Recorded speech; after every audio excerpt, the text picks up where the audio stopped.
Hoje vou responder às dúvidas mais comuns sobre a língua portuguesa. Eu abri uma caixinha de perguntas na terça-feira nos meus stories e as respostas que te vou dar hoje vão ser baseadas nas perguntas que os meus seguidores fizeram. Bora lá! Olá, sou a Matilde e se não me conheces, eu ensino português a estrangeiros desde 2022 e desde há uns anos que sou especializada no ensino a hispanofalantes. Hoje, como te expliquei no início do vídeo, vou fazer aqui umas respostas rápidas, mas eficazes, a algumas das dúvidas que eu tenho vindo a receber quando abro a minha caixinha de perguntas. Se és meu seguidor no Instagram, aconselho-te a ver este vídeo até ao fim, porque eu possivelmente vou responder à tua pergunta. E se não és meu seguidor e estás agora só aqui a descobrir o meu canal, aproveita, deixa o teu likezinho, não te esqueças de subscrever o canal também e deixar aí um comentário ou alguma sugestão para um vídeo futuro. Ok, então a primeira pergunta, e isto é uma pergunta muito comum e que eu recebo muitas vezes, já na caixinha de perguntas de há 2 semanas eu também recebi, que é: não tenho a certeza onde vai o pronome. Isto é uma coisa muito comum, especialmente para hispanofalantes, porque em espanhol o pronome está sempre no mesmo sítio. E se só agora é que estás a aprender português e não sabes o que são pronomes, pronomes são aquelas palavrinhas tipo me, te, se, lhe, o, a. São palavras que servem para substituir outras na frase e impedir que haja repetição da mesma palavra várias vezes quando estamos numa conversa. Então, a primeira coisa, a mais fácil, tens que saber é, quando a frase começa com um verbo conjugado, o pronome fica sempre depois do verbo ligado por um hífen. Ou seja, quando tu não tens não, nunca, mas, quando não tens nenhuma palavrinha mais exótica, diferente, simplesmente o pronome pessoal e o verbo, o pronome pessoal é eu, tu, ele, etc., já sabes que o teu pronome vai sempre ser depois do verbo colado com um hífen. Então, por exemplo, aqui, lembro-me desse filme, tu deixaste-lhe comida, a senhora trouxe-nos os documentos, ela tem-se sentido muito melhor. Então aqui o pronome fica sempre assim. Esta é a fase mais básica, a parte mais simples, ok? Depois, quando é que fica antes do verbo? Quando o teu verbo conjugado não está em primeiro lugar, quando aparece uma outra palavrinha antes, ou pelo menos uns passinhos antes do teu verbo. E que palavras são essas? São todas estas: não, nunca, nem, ninguém, alguém, nenhum, algum, algo, sempre, também, já, ainda, se, de, para, todos, todas, tudo, quando, onde, que, porque, enquanto, quanto e como. Isto são tudo palavras que vão modificar a frase de alguma forma. Então, quando elas aparecem antes do nosso verbo conjugado, que normalmente aparecem sempre, significa que o pronome vai ter que vir para trás. Então, olha aqui estes exemplos. Eu nunca me esqueço dos aniversários das pessoas. Se tirássemos o nunca, ficava eu esqueço-me dos aniversários das pessoas, seria uma afirmação, então mudaria o sentido da frase e também mudaria o lugar do pronome. A Maria deu-lhe a comida que tu te esqueceste de lhe dar, ok? Então repara aqui, tens um que, então ali o verbo a seguir vai ser esqueceste e tem um pronome, então o te tem que vir para trás.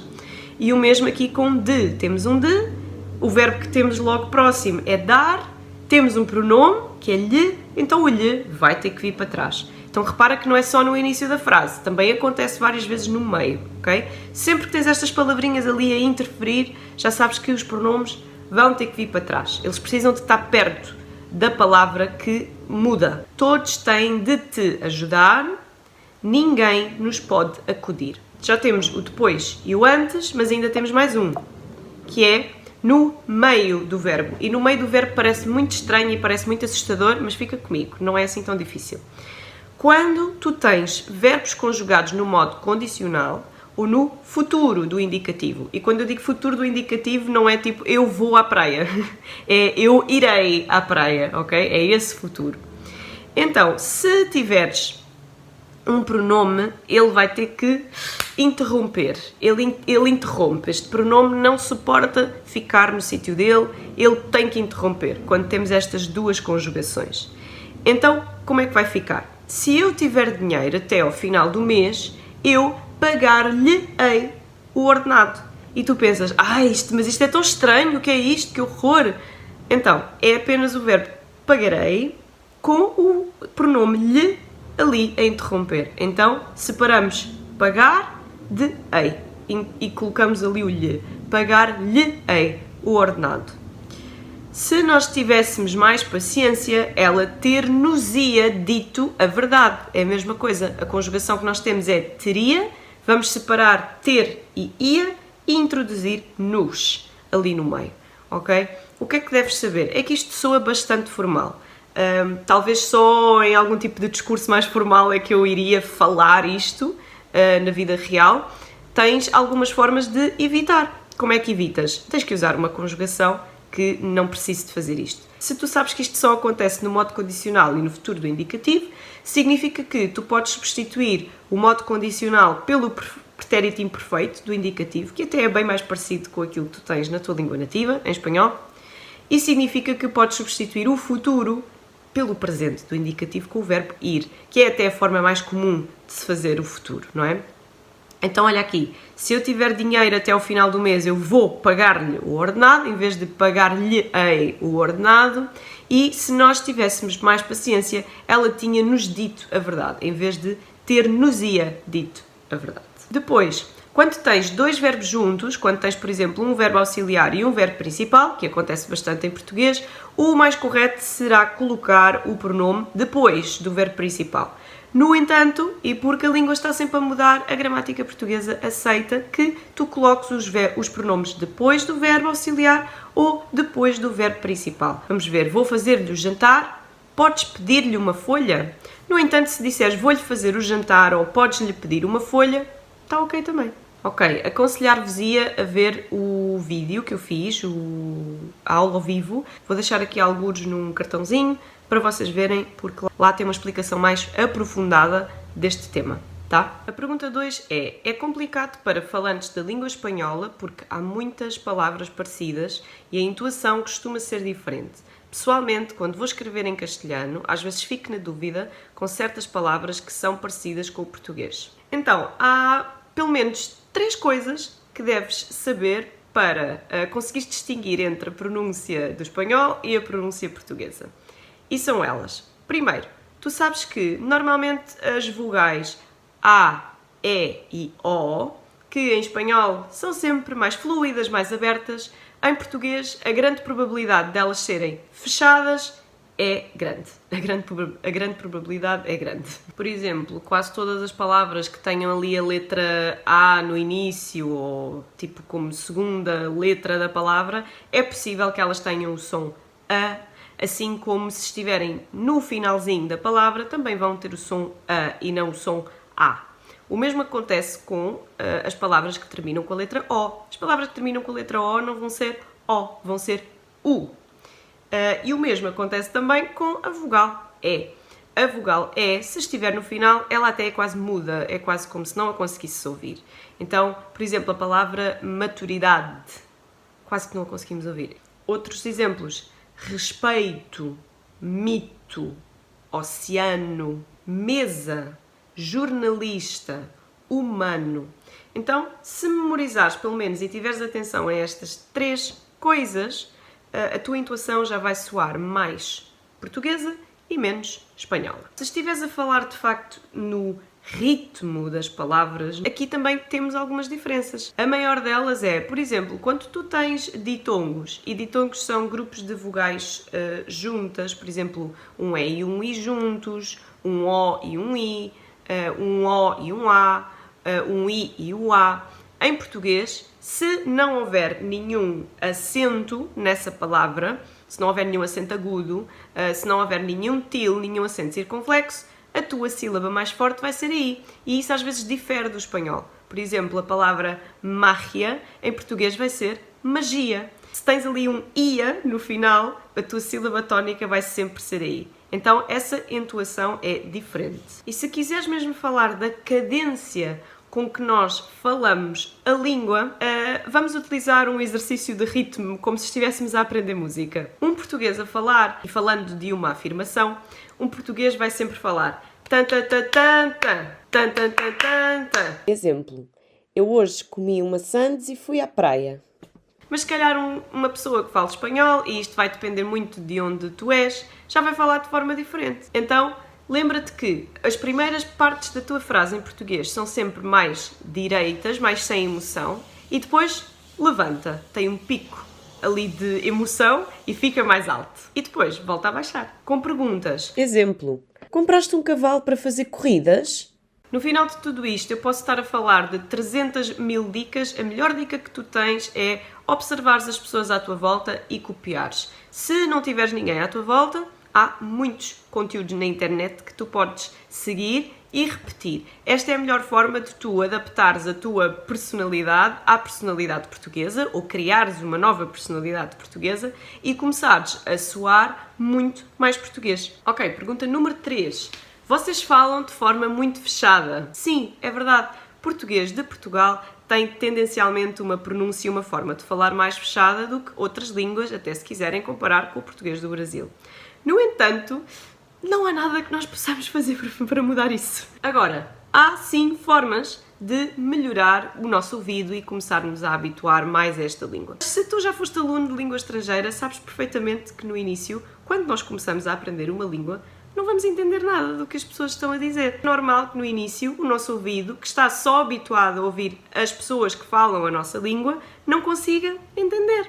Então, o que é que tu fizeste na altura? Consumias muitos conteúdos, provavelmente, ouvias música, vias televisão, mais tarde, talvez tenhas tido a oportunidade de conviver com pessoas que são nativas dessa mesma língua, e aqui com o português não é diferente. Então a única forma que tu tens de começar a entender esta forma fechada e de fazer com que isso não seja um inimigo para ti é simplesmente ouvir mais, ok? Tens que ouvir muito, muito, muito, muito mesmo. Tens que ter uma imersão completa na língua. Se viveres cá é mais fácil, vais estar rodeado pela língua a todos os momentos, mas isso tem que ser mesmo forçado, se não existir essa possibilidade, ok? E não sei se sabes, mas vou deixar aqui também no YouTube, mas também está lá no meu Instagram, no link da bio, tem lá um botão onde podes fazer um download de uma playlist que eu compilei de vários conteúdos em português que estão disponíveis na internet e gratuitos, tá? Ok? Não desistas, vais ver que consegues. Pergunta número 4. Os portugueses comem as vogais? Sim, outro facto que não vai mudar, mas também temos forma de começar a habituar o nosso ouvido a procurar os sítios certos. Então, qual é que é a nossa pronúncia verdadeira? Quando tu vês palavras que terminam com vogal e depois a seguir numa frase tens uma outra palavra que começa com uma vogal, tu estás à espera de ouvir cada uma delas. Mas isso não acontece. Então, tudo vai juntar-se. Então, sabes que numa frase, se tens uma palavra que termina com uma vogal e outra palavra que começa com vogal, elas vão fazer fusão. Exatamente. Então, por exemplo, aqui na frase eu quero um café, por favor, ela não vai ser quero um café, vai ser quero um café, por favor. Ok? Então, se tu começares a habituar o teu ouvido para procurar ativamente estas junções, vai ser mais fácil para ti e não vais ficar tão perdido na conversa, ok? O mesmo acontece não só com vogais, acontece também com outras palavras. Por exemplo, quando nós temos palavras que terminam com R, L, S, Z, se a palavra seguinte começa com vogal, elas também se vão juntar. Então, tu provavelmente podes estar à espera de ouvir vou lavar as mãos, mas isso não vai acontecer. Vai acontecer ficar tudo junto. Vou lavar as mãos, como se fosse um som único. O teste final é hoje, também não vai acontecer. O teste final é hoje. E com o som S e com o som Z ainda é mais gritante, porque fica um som diferente. Tu sabes que quando tens a letra Z no final das palavras, ou a letra S, ele tem o som sh. No entanto, numa frase, se a palavra seguinte começar com vogal, vai ter o som Z. Então, a frase faz os TPCs não vai existir. Vai existir faz os TPCs. Eu vou, mas a minha mãe não vai. Eu vou, mas a minha mãe não vai. Então, isto são apenas algumas dicas, alguns sons que tu podes começar a estar atento e, mais uma vez, o conselho que te dou a ti foi o conselho que dei na pergunta anterior. Nós não podemos evoluir sem ouvir muito a língua. Isto é mesmo muito importante. Quem não tem possibilidade de estar com nativos da língua tem muito conteúdo grátis na internet para ouvir e é mesmo necessário essa imersão. E parece uma dica oca ou sem profundidade, mas as coisas simples às vezes são as coisas que funcionam melhor. E todos os alunos que começaram a ter esta prática começaram a perceber muito mais da língua do que percebiam antes, ok? Então ela resulta, confia em mim, eu tenho muita experiência, já lidei com muitas pessoas, já ouvi estas perguntas muitas vezes e estas dicas que eu te estou a dar funcionam de verdade. E vamos para a última pergunta. As pessoas falam tão depressa? Então, as pessoas falam depressa em português e falam depressa em qualquer outra língua, desde que sejam nativas dessa língua, ok? Apesar de eu até entender bem inglês e até entender bem espanhol, se eu começar a ouvir um nativo que fala muito rápido, eu também não vou perceber. Ou vou perceber apenas algumas palavras, vou perceber talvez o contexto geral, mas não vou perceber palavrinha por palavrinha. E é isso que acontece quando nós aprendemos uma língua nova. Nós, no início, não vamos perceber palavrinha por palavrinha. E é normal. E aquilo que nós temos que fazer é ficar calmos e usar o nosso cérebro para ouvir ativamente apenas aquilo que nós precisamos. Acredita que numa frase nós não precisamos de ouvir todas as palavras para compreender a 100% aquilo que está a ser falado. Ou como é que tu achas que há tanto homem casado neste país que está casado há mais de 50 anos e que não ouve nada do que a mulher fala e mesmo assim continua casado? É porque tem audição seletiva. Pensem bem nisso.